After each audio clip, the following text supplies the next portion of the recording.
Сәлем достар, біздің каналға қош келдіңіздер. Біз бүгін мама екеуміз жаңа огородтан көк жуан теріп келдік. Қазір қыста қалай көк жуаны сақтап қою үшін соны көрсетеміз. Лайфхак болады. Бізбен бірге болыңыздар.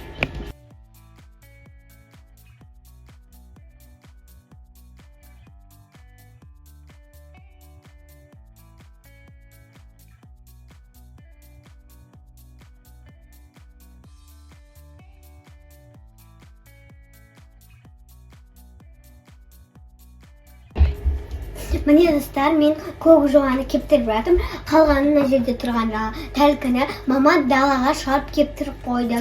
Біз қазір кептіріп болған соң турап қысқа жейтін қосып істейміз. Бізбен бірге болыңыздар достар.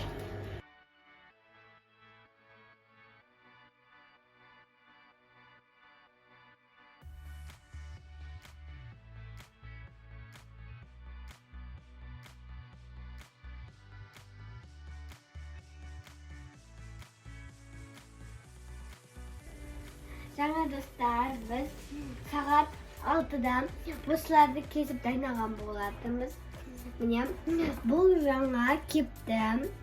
Қазір біз осы ыдысқа жуаларды саламыз, көк жуаларды.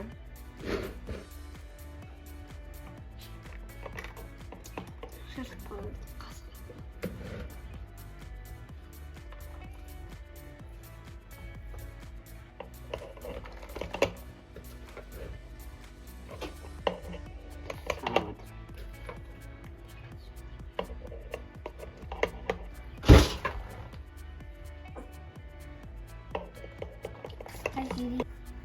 Міне достар, мен осы баклажканы осыған қойдым. Және симағаны осы контейнерге салдым.